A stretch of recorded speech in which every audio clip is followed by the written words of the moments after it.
Hello and welcome. Before we start, please subscribe to our YouTube channel for news and updates. The S&P 500 posted its best month since November 2023 as the US and China agreed to a pause. The Magnificent Seven and speculative names like meme stocks and SPACs led the way, with high beta and small cap stocks also posting strong gains. Mixed economic signals and policy uncertainty continue to cloud the outlook, as soft data points to weakness, while hard data remains more resilient. Trade court rulings, tariff delays, and slowing business cycle indicators suggest a possible growth scare rather than a recession. The Fed's cautious stance has shifted market rate expectations, with no policy changes in May, but growing recognition that rate cuts may not come until September. Extended valuations have increased the market's reliance on earnings growth. Current market conditions suggest investors anticipate only a modest impact, with expectations still high. Investor sentiment remains uneven, with retail investors embracing risk while institutional positioning remains more conservative in the face of trade policy and interest rate uncertainty. Analyzing prior USRDI risk-off recoveries. Our U.S. Risk Demand Indicator, USRDI, remains risk-off despite the recent rally. To put context around today's market, we reviewed past recoveries during similar periods and found two key patterns. First, the nature of the shock matters.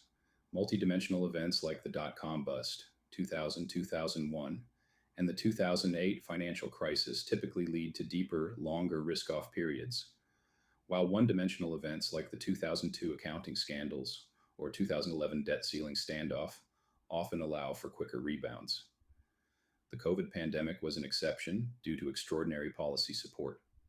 Second, economic growth plays a critical role.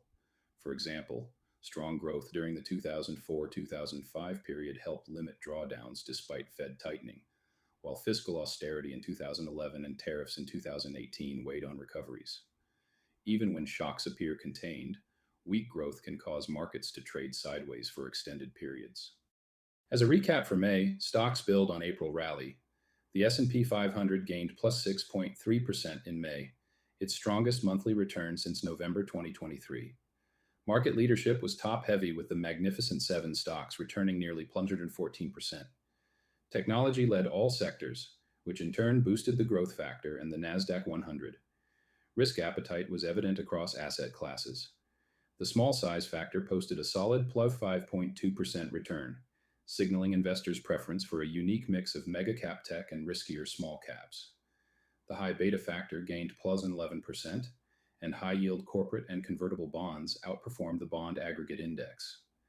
Meanwhile, gold was flat, and more defensive equity factors, such as low volatility and defensive sectors, lagged. In international markets, developed and emerging markets, YTD outperformance continues to be supported by U.S. policy uncertainty, a weaker U.S. dollar, and a rotation away from U.S. assets bond market dynamics. The main event in the bond market was Moody's downgrade of the U.S.'s credit rating. The ratings agency cited unsustainable fiscal deficits, rising interest expenses, increasing national debt, and political dysfunction as reasons for the downgrade. It wasn't a surprise, but it came amid heightened concerns about the country's fiscal health, as Congress works to pass a bill extending the 2017 tax cuts. These fiscal concerns, along with the market's hawkish Fed policy forecast, weighed on long-duration Treasury bonds.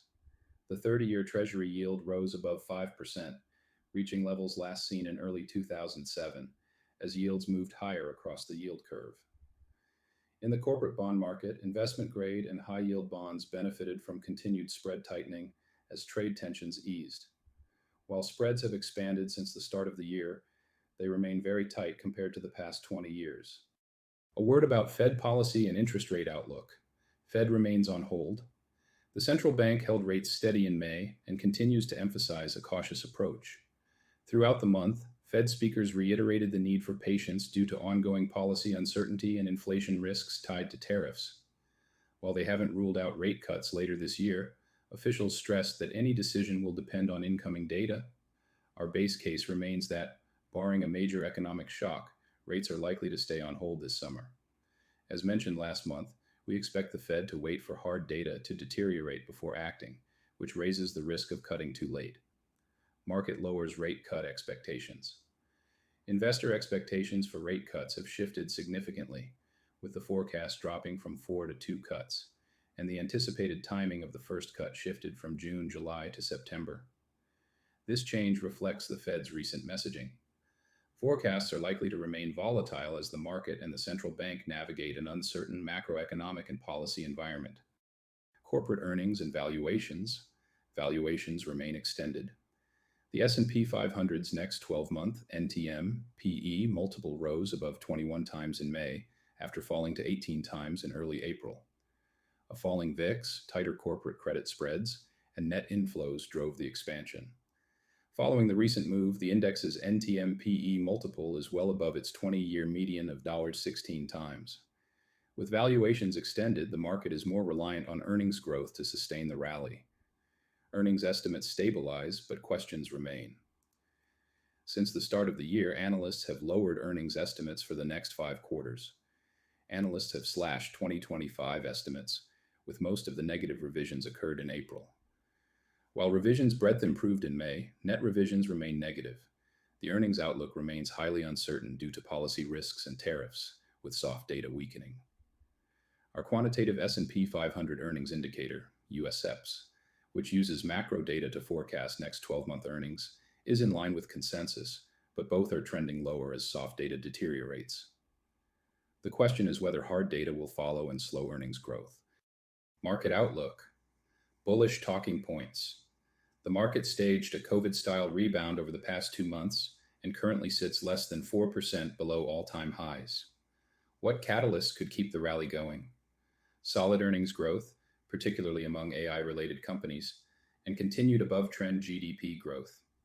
Institutional investors returning to the market as sentiment improves, and trade tensions continuing to de-escalate. Congress passing the tax bill, which spurs business investment, and large fiscal deficits continuing to fuel economic growth. In summary, the bullish case is that current conditions remain in place. Bearish talking points. What catalysts could act as headwinds in the coming months? Government spending could decline after multiple years of expanding fiscal deficits, weighing on GDP growth. Tariffs and the uncertainty of the trade court decision could weigh on business sentiment, delaying investment and hiring decisions. The trade court's ruling could consume Washington, D.C., delaying the tax bill. The market could grow skeptical about the future profitability of artificial intelligence and the need for aggressive capex spending. Valuation multiples could normalize and fall from near all-time highs. Variable rate borrowers could struggle to refinance debt at today's rates after locking in low interest rates during the pandemic. Our view: trade resolution is already priced into the market. Given current market dynamics, we lean toward the bearish talking points and favor defensive positioning that is consistent with US RDI risk-off regimes. Expectations are already high, and it will be difficult to meet and surpass them. In our view, the biggest risk isn't a full-blown recession, but a slowdown in GDP growth that is sharp enough to unsettle markets. Our view: the risk-off period that started in late February has more room to run, with volatility remaining elevated. Stay calm, stay invested, and let us know if we can help. Visit MRAadvisory.com to learn more and schedule a conversation with one of our advisors. Thank you for listening.